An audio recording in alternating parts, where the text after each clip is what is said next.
ഇന്നിപ്പോൾ ഞാനിവിടെ കാണിക്കാൻ പോകുന്നത് ബീഫ് കട്ട്ലറ്റ് ആണ്. അതിന് വേണ്ടിയിട്ട് ഇവിടെ 1/2 കിലോ ബീഫ് എടുത്തിട്ടുണ്ട്.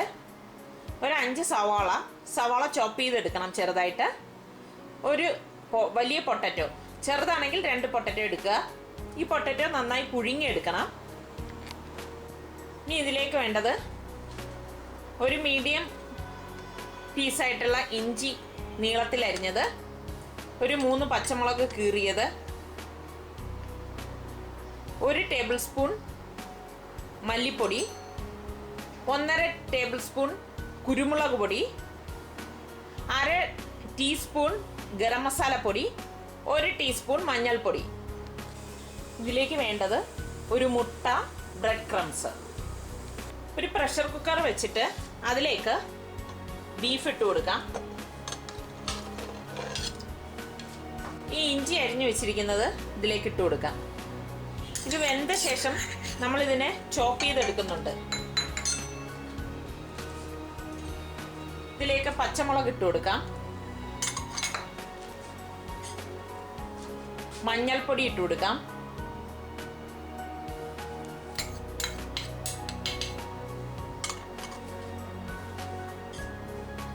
ഗരം മസാല പൊടി,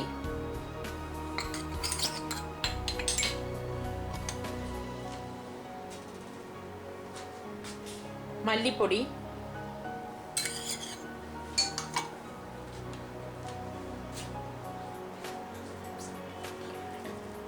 കുരുമുളക് പൊടി.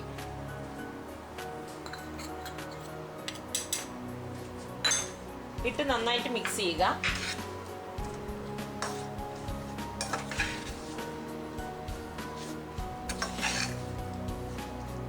പൊടികളൊക്കെ എല്ലായിടത്തും വരത്തക്ക വിധം യോജിപ്പിച്ചു കൊടുക്കുക.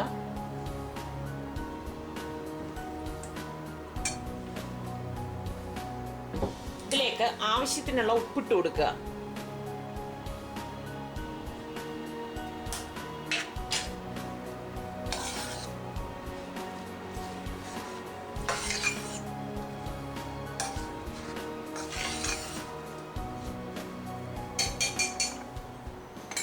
ഇനി കുക്കർ മൂടി അടുപ്പത്തോട്ട് വെക്കാം.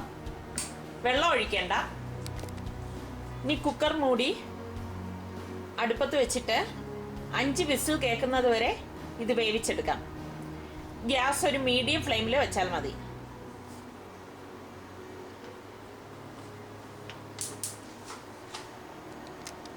ഇതിപ്പം 5 വിസിലായിട്ട് ഗ്യാസ് ഓഫ് ചെയ്തിട്ടുണ്ട്. ഇതിനി വെന്തോ എന്ന് നോക്കാം.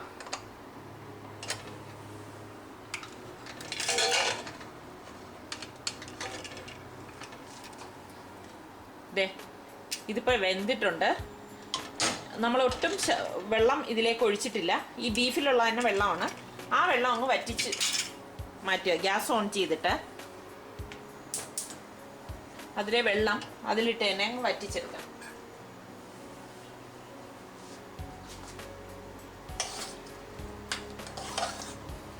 എല്ലാ മസാല ഇതിലേക്ക് പിടിച്ചിട്ടുണ്ട്. ബീഫ് വെന്തിട്ടുണ്ട്. ഇതിപ്പം വേവിച്ച ബീഫ് തണുത്തിട്ടുണ്ട്. ഇതിനെ നമുക്കൊരു ജാറിലിട്ട് പൊടിച്ചെടുക്കാം. തീരെയും പൊടിഞ്ഞു പോകണ്ട. ഒന്നടിച്ചാൽ മതിയാവും മിക്സി.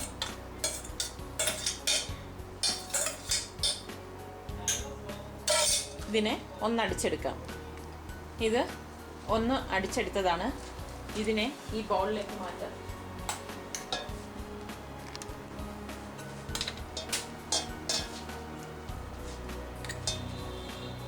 ഇനി കട്ട്ലറ്റ് എങ്ങനെ ഉണ്ടാക്കുന്നതെന്ന് നോക്കാം. ഇതിപ്പം പൊട്ടറ്റോ പുഴുങ്ങി വെച്ചിട്ടുണ്ട്, സവാള ചോപ്പ് ചെയ്ത് വെച്ചിട്ടുണ്ട്. ഇനി എങ്ങനെയാണെന്ന് നോക്കാം. പാൻ അടുപ്പത്ത് വെച്ചിട്ട് ചൂടാകുമ്പോഴേക്ക് കുറച്ച് എണ്ണ ഒഴിച്ചു കൊടുക്കാം. ഇതിലേക്ക് ചോപ്പ് ചെയ്ത സവാള ഇട്ട് കൊടുക്കാം.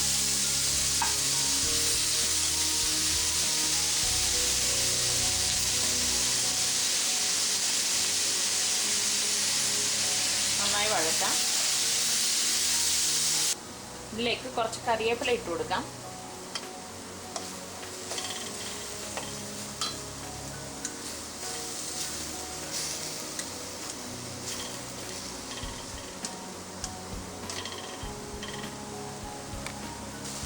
ഇതിലേക്ക് ഒരു 1/4 ടീസ്പൂൺ തരിതരിപ്പായി പൊടിച്ച കുരുമുളക് ഇട്ട് കൊടുക്കാം.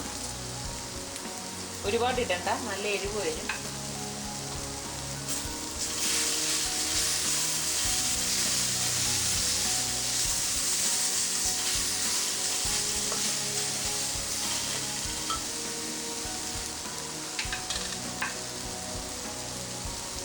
ഒരു 1/4 ടീസ്പൂൺ മഞ്ഞൾപ്പൊടി ഇട്ട് കൊടുക്കാം.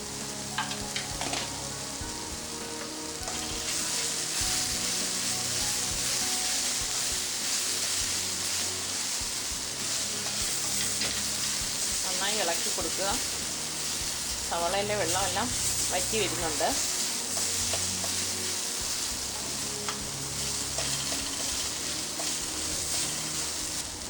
ഇതിലേക്ക് ക്രഷ് ചെയ്ത് വെച്ചിരിക്കുന്ന ബീഫ് ഇട്ട് കൊടുക്കാം.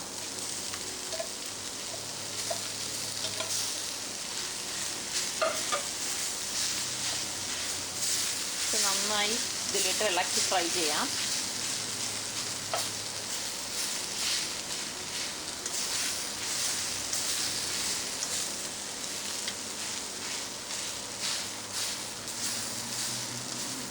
ഉപ്പ് നോക്കുക, ആവശ്യമെങ്കിൽ ഇട്ട് കൊടുക്കുക.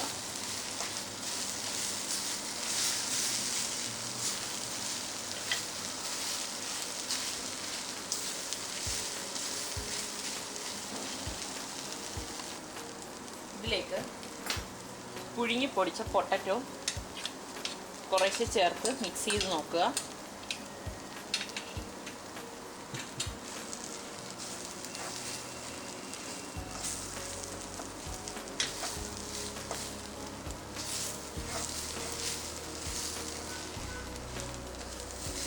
എല്ലായിടവും നന്നായി മിക്സ് ചെയ്യണം.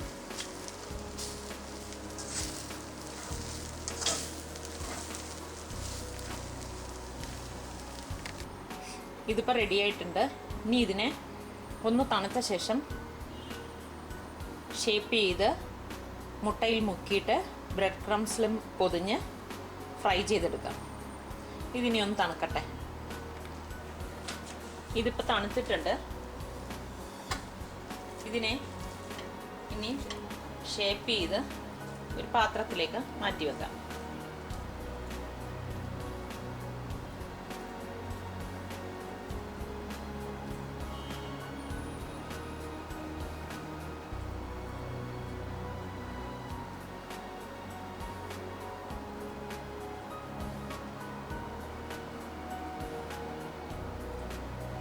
ഇങ്ങനെ നമുക്ക് ഒരു പാത്രത്തിലേക്ക് മാറ്റാം.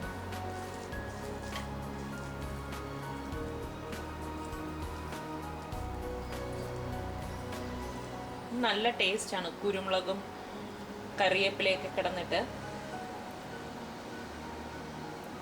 മുളക് പൊടി നമ്മൾ ചേർക്കുന്നില്ല. കുരുമുളകിൻ്റെയും പച്ചമുളകിൻ്റെയൊക്കെ ടേസ്റ്റാണ്.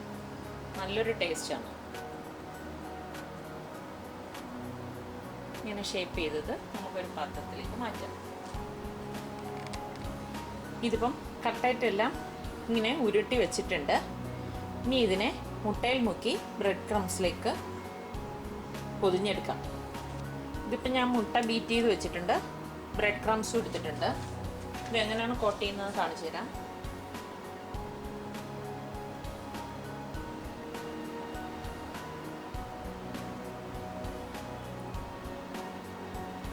ഇതിലേക്ക് മുക്കിയിട്ട്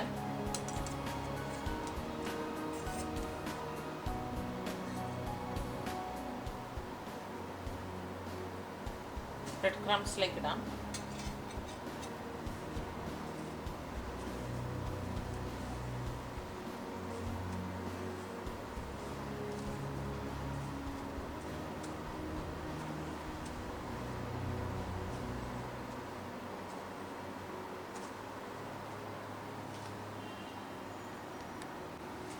ഇതിനെ കോട്ട് ചെയ്തതിനെ ഒരു പ്ലേറ്റിലേക്ക് മാറ്റാം. ഇങ്ങനെ ഓരോന്നും ചെയ്തെടുക്കാം. ഇതിപ്പം എല്ലാം മുട്ടയിൽ മുക്കിയിട്ട് ബ്രെഡ് ക്രംസിൽ പൊതിഞ്ഞു വെച്ചിട്ടുണ്ട്. ഇനി ഇത് ഫ്രൈ ചെയ്തെടുക്കാം. പാത്രത്തിൽ എണ്ണ ഒഴിച്ച് എണ്ണ ചൂടാകുമ്പോഴേക്ക് ഈ കട്ട്ലറ്റ് ഓരോന്നിട്ട് വറുത്തു പോരാം.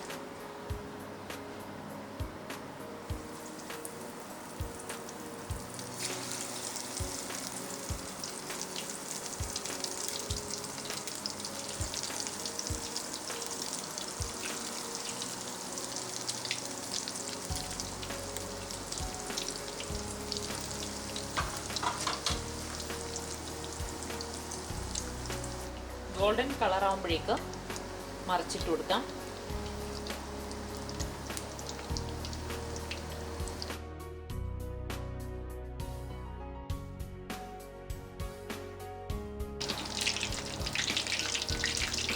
ഇനി ഇത് നമുക്ക് മാറ്റാം.